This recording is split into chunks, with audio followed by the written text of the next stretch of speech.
today, sounds kind of dumb, but today I'm going to show you guys how to build an effective fire. First thing you want to do is clear out a spot for your fire.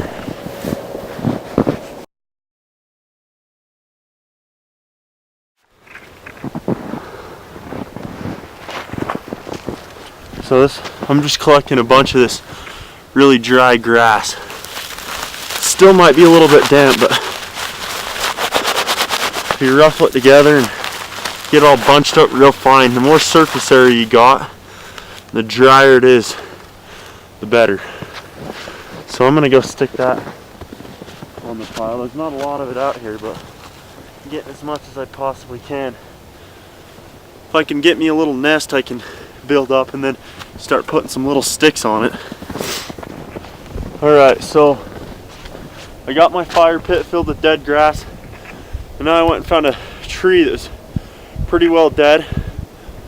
When it's this cold and wet, your wood usually isn't going to be completely dry, but you still want to find the driest stuff you possibly can. So one thing I've learned in building fires is if you don't take your time and do it right the first time, it's not going to work. I've experienced that a few times. You get in a rush and start throwing big stuff on your fire and try to get it going, it'll go out. You want to start really small and fine, get as dry as stuff as possible, and slowly get it burning hot until you can start putting bigger sticks and bigger pieces of wood on it so you can get it burning real hot. And once you got your fire so hot, then you can start, it can be a little bit more wet wood and it'll still burn it. Alright, so I got my grass on here, and I just barely broke up a bunch of little teeny sticks. Little teeny sticks.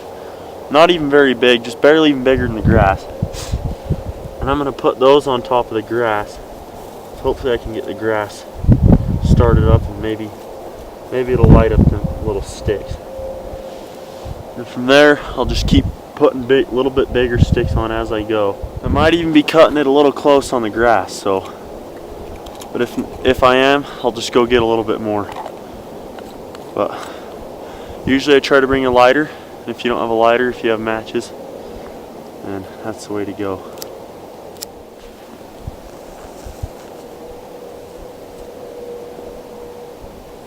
That grass is still pretty wet, but if I can get those little sticks to burn.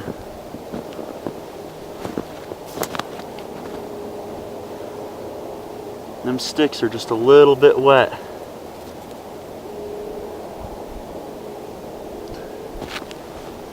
But if they can, little sticks once get going, then you're kind of set.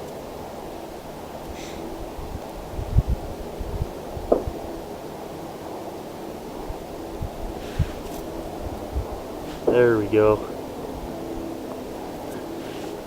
Now we just got to start adding little sticks on it.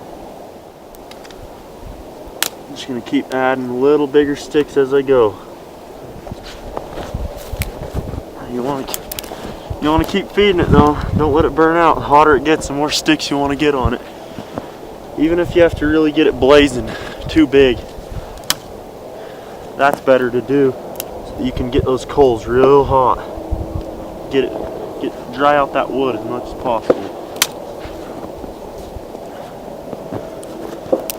If I'm not careful, this fire could still go out pretty easy. The way that wood is kind of wet. See, now I got it built up with a lot of wood on it. And that wood's kind of wet, so it's taking a long time to burn, but I'm just going to keep piling it on until it gets real hot.